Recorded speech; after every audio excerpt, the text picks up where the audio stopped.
Good morning, everyone.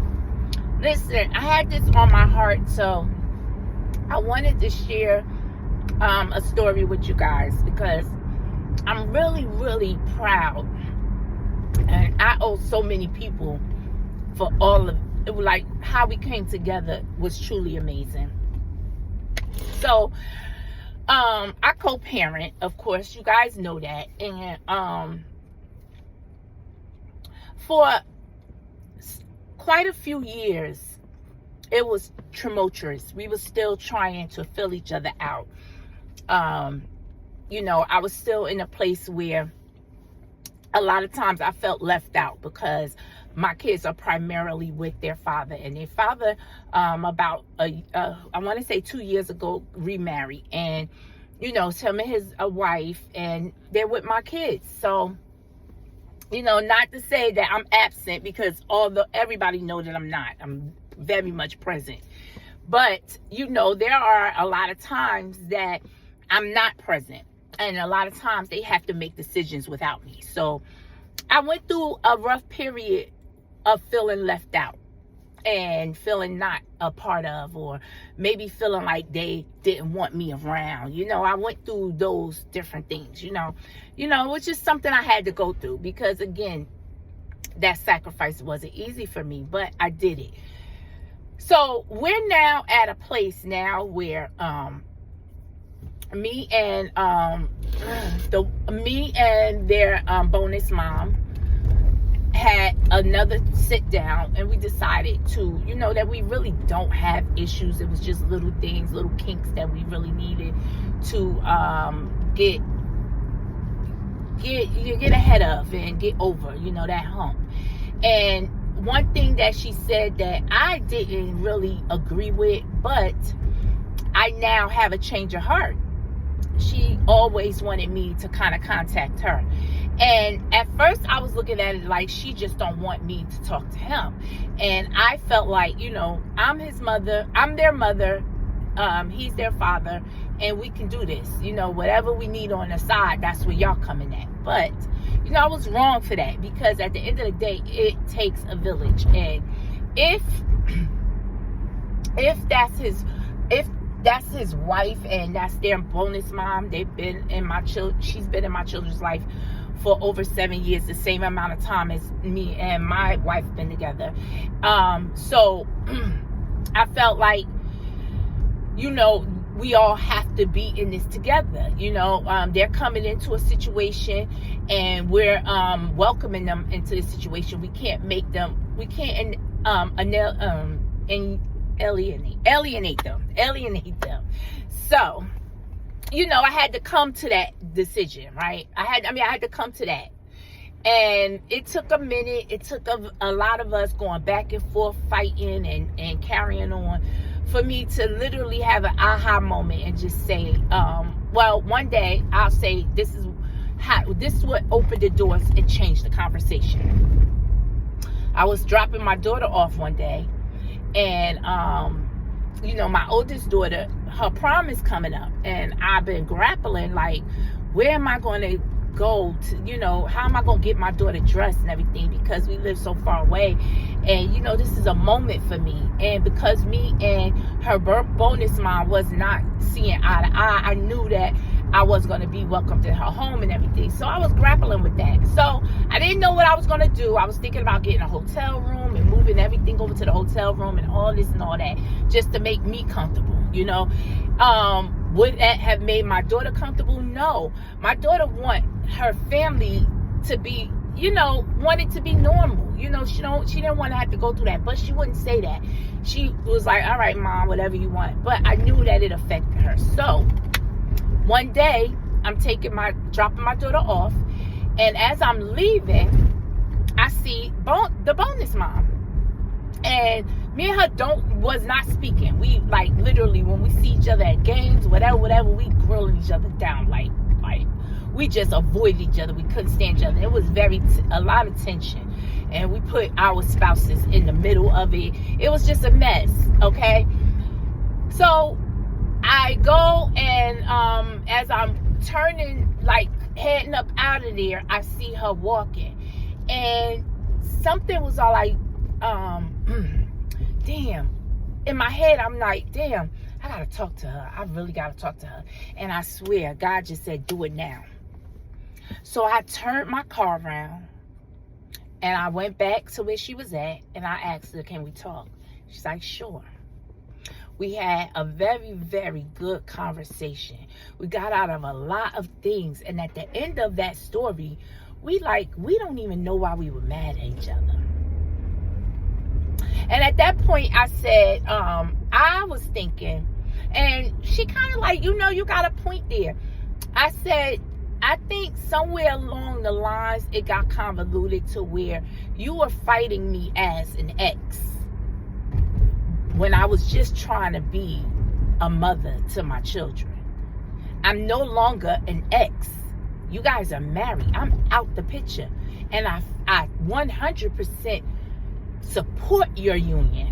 Would never do anything to disrespect your union. So I'm thinking maybe you kind of like confused the line a little bit. And it really came to me and dawned on me, because I know how women, when they are in a relationship with a guy, how they may go back and forth with, it could be an ex, baby mama, anybody, but it's always two women going at it over one man.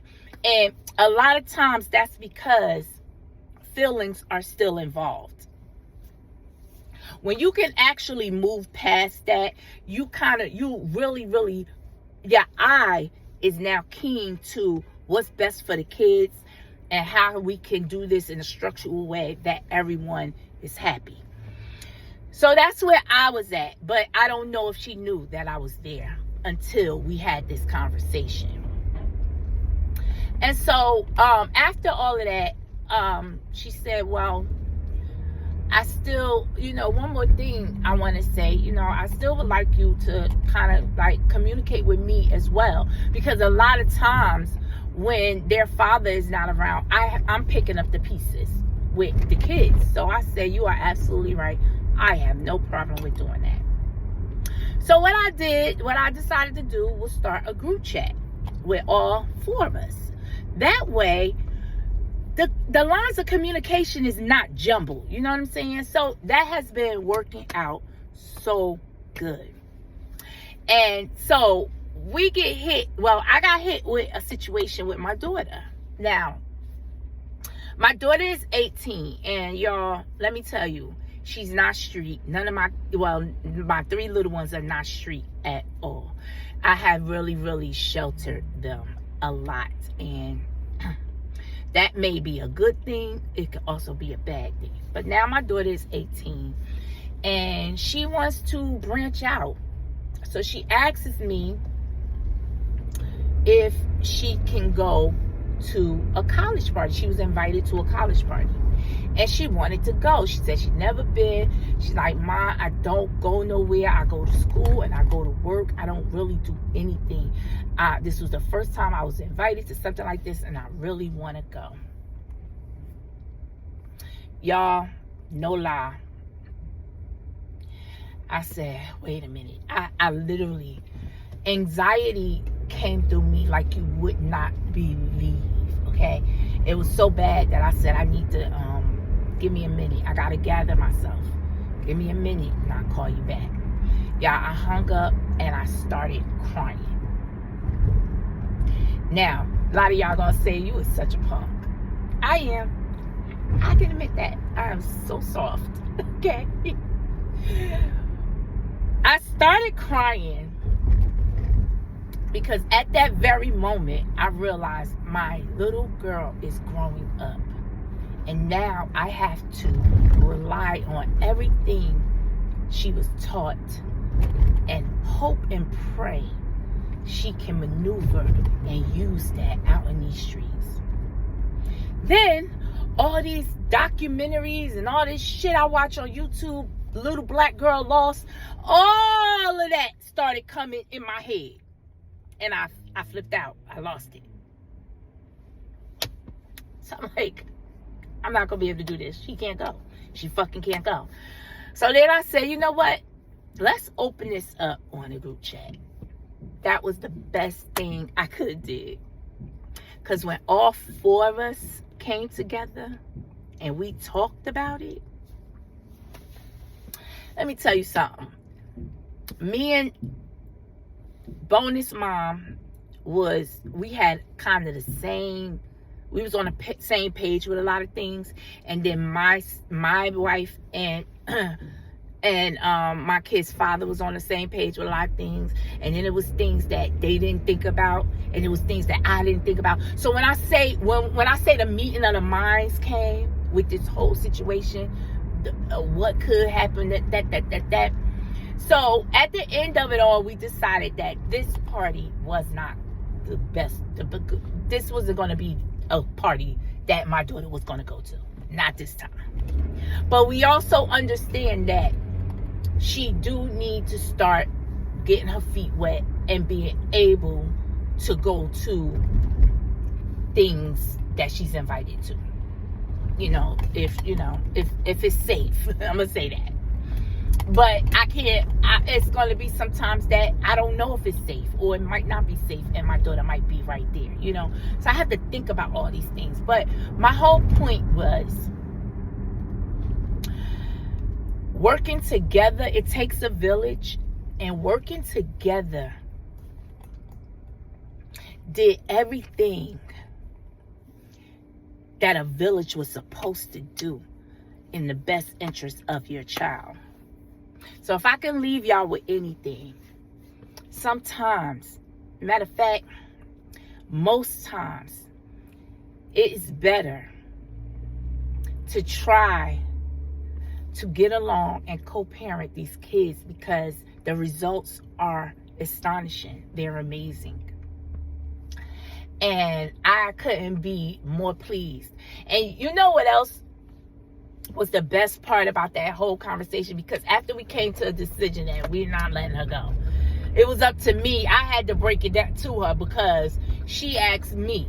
She came to me asking me if I was okay with it. So I had to be the one to break it down and explain to her, right now, it is not the time. This is not the right event, and I don't feel like you'll be safe, and I'm sorry, I can't let you go.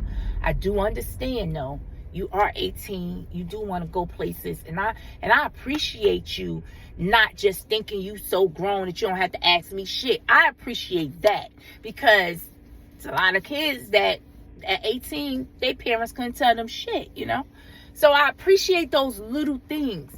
But it was her response. She said, okay, I understand that, Ma. Not to mention, I left a part out. It's a little boy that she really was that actually invited her, that she was trying to get at, and they thought that would be a time to spend time together. So I thought about all that too. That was a part of my decision making. So she said, yeah, I did. I spoke to him and I asked him, is this the place that you think me and you should spend time with each other? Is this the right environment? That's what she said. And and he said, no, it's not. And I really, you know what, I don't want you to come to this party for us to spend time with each other. We can go somewhere else. We can do something else together. So she said, so Ma, I'm not gonna go. I said, okay, fine. But I did this morning when I woke up, because I went to bed happy. When I woke up, I was blessed, and I had to let her know that I'm proud of you for being mature in this situation. You didn't fight me. We didn't get into an argument. You didn't disagree. You wasn't steadfast to say, I'm doing, all the things kids, 18-year-olds can throw at you, And by law, what the fuck you gonna do? You can threaten them. You can say what you're going to do, but by law, what you going to do, So I told her, I said, I appreciate you for just being mature in this situation. And you are truly, truly showing me the woman that you are going to be. It's these little things. And again, to bring it back to being able to co-parent and being able to set your differences aside for your children means the world. And I think we all should get more into that. Do better at that, you know. You're not going to always win. You're not going to always get your way. That's not what this is about. It's about literally the things that we said to each other, the ideas and the suggestions and the different aspects that we had made us all come to one conclusion. And that was what was best for our child. So that's all. I just wanted to share that with y'all. Guys, have an amazing day. And I'll talk to you soon. Peace.